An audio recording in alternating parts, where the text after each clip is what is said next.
दोस्तों तो इस वीडियो में बात करेंगे पीएनजी गार्डजिल ज्वेलर्स आईपीओ के बारे में। तो ये आईपीओ कल क्लोज होने वाला है। तो आज के इस वीडियो में हम देखेंगे कि आईपीओ दूसरे दिन कितना सब्सक्राइब हुआ है, इसका प्रीमियम किस प्राइस के ऊपर ट्रेड कर रहा है, और इस आईपीओ में अगर आपने अब तक अप्लाई नहीं किया है तो इसमें अप्लाई करना है या फिर नहीं करना है। तो चलिए वीडियो को शुरू करते हैं। लेकिन इससे पहले कि मैं वीडियो को शुरू करूं, अगर आप इस चैनल पर पहली बार विजिट कर रहे हैं या फिर आपने चैनल अब तक सब्सक्राइब नहीं किया है तो चैनल को सब्सक्राइब कर लें और वीडियो को भी लाइक कर दें। तो सबसे पहले अगर आईपीओ के डिटेल्स को देखें तो आईपीओ 10 सितंबर को ओपन हुआ था और ये 12 सितंबर को यानी कि कल क्लोज होने वाला है। तो कल इसमें अप्लाई करने का आखिरी मौका रहेगा। फेस वैल्यू 10 रुपये पर शेयर है और बुकिंग प्राइस 480 रुपये है। आईपीओ में 31 शेयर्स का लॉट है। आईपीओ के साइज को देखें तो आईपीओ 1100 करोड़ का है, जिसमें से 850 करोड़ के फ्रेश इशू हैं और 250 करोड़ का ऑफर फॉर सेल रखा गया है। और ये मेन बोर्ड आईपीओ है तो कंपनी बीएसई और एनएसई के ऊपर लिस्ट होने वाली है। तो चलिए देख लेते हैं कि आईपीओ दूसरे दिन कितना सब्सक्राइब हुआ है।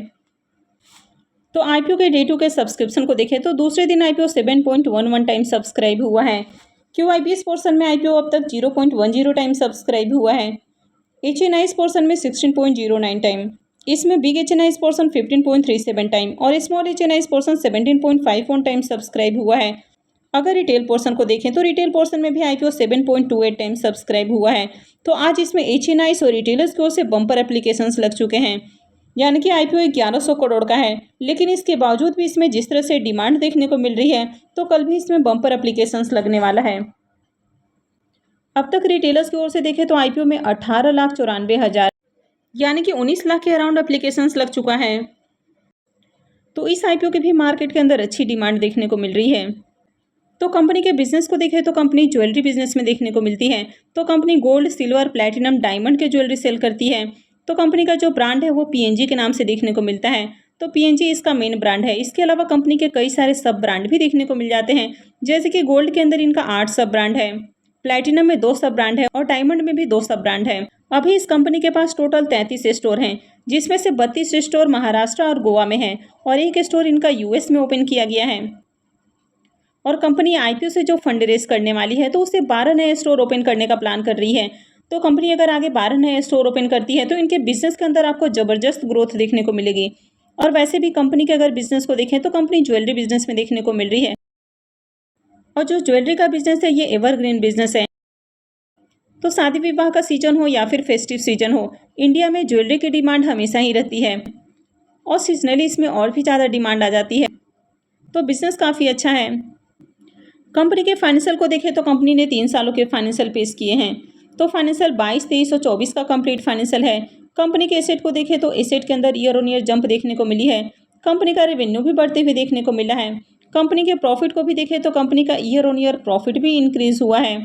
कंपनी के नेटवर्थ को देखें तो कंपनी का नेटवर्थ भी कंटिन्यू बढ़ते हुए देखने को मिला है। वैसे फाइनेंशियल 24 के अंदर कंपनी का रिजर्व देखने को नहीं मिल रहा है, लेकिन उसके पहले देखें तो कंपनी का रिजर्व भी इंक्रीज हुआ है।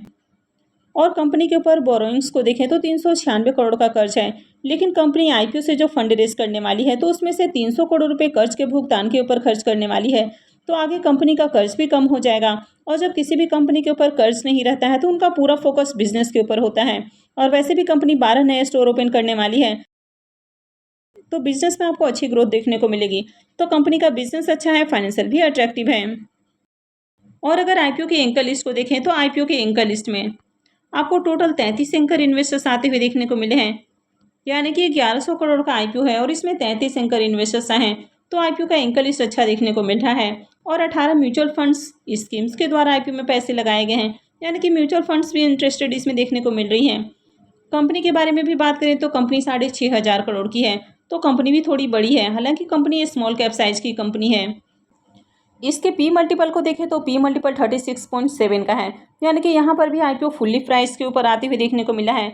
अब कोई भी कंपनी अगर मार्केट में आईपीओ के जरिए लिस्ट होना चाहती है तो वे इस मौके का ज़्यादा से ज़्यादा फायदा उठाना चाहती हैं। यानी कि किसी को भी अपने शेयर्स अगर मार्केट में सेल करने हैं तो वो कोई भी चाहता है कि आईपीओ को ज़्यादा प्राइस पे सेल किया जाए। तो हर कंपनी ओवर वैल्यूड प्राइस के ऊपर आईपीओ लाने की कोशिश करती है। तो यहाँ पर भी प्राइस थोड़ा सा आपको महंगा देखने को मिल रहा है, पर मार्केट में इसके जो लिस्टेड पीयर्स देखने को मिल रहे हैं उनसे कंपेयर करें तो उनसे थोड़ा सा आपको प्राइस कम देखने को मिल रहा है। लेकिन लिस्टिंग के साथ ही ये कंपनी भी बहुत ज़्यादा एक्सपेंसिव हो जाएगी। तो ये आईपीओ 10 सितंबर को ओपन हुआ था और ये 12 सितंबर को यानी कि कल क्लोज होने वाला है। तो कल इसमें अप्लाई करने का आखिरी मौका है। आईपीओ का अलॉटमेंट डेट 13 सितंबर होने वाला है। रिफंड डेट 16 सितंबर रहेगा। क्रेडिट डेट भी 16 सितंबर होने वाला है और आईपीओ की लिस्टिंग 17 सितंबर को होगी। तो चलिए अब इसके प्रीमियम को भी देख लेते हैं कि प्रीमियम किस प्राइस के ऊपर ट्रेड कर रहा है, आईपीओ से कितना प्रॉफिट हो सकता है। इस आईपीओ के प्रीमियम को देखें तो इसका प्रीमियम 258 रुपये के ऊपर ट्रेड कर रहा है और आईपीओ में 31 शेयर्स का लॉट है। तो आईपीओ से 7,998 रुपये एक लॉट से प्रॉफिट हो सकता है। इसके प्रीमियम को देखें तो इसका प्रीमियम 54% के राउंड देखने को मिल रहा है। तो प्रीमियम को देखें तो प्रीमियम काफ़ी अच्छे प्राइस के ऊपर देखने को मिल रहा है। कंपनी के बिजनेस को देखें तो कंपनी का बिजनेस अच्छा है, फाइनेंशियल भी अट्रैक्टिव है। आईपीओ का एंकर लिस्ट भी काफ़ी शानदार देखने को मिल रहा है और आईपीओ की मार्केट के अंदर भी अच्छी डिमांड है, यानी कि आईपीओ में बम्पर सब्सक्रिप्शन भी देखने को मिल रहा है और प्रीमियम भी हाई प्राइस के ऊपर ट्रेड कर रहा है।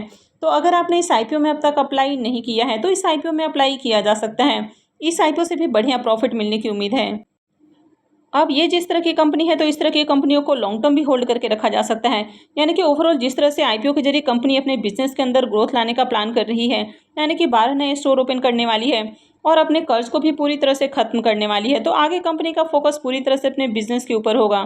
तो आगे इसके बिजनेस में भी आपको अच्छी ग्रोथ देखने को मिलेगी। हालांकि लिस्टिंग के बाद इसके अंदर थोड़ी सी आपको गिरावट देखने को मिल सकती है, क्योंकि आईपीओ देखें तो फुल्ली प्राइस के ऊपर आते हुए देखने को मिला है। लिस्टिंग के बाद कंपनी के शेयर्स और भी ज़्यादा एक्सपेंसिव हो जाएंगे।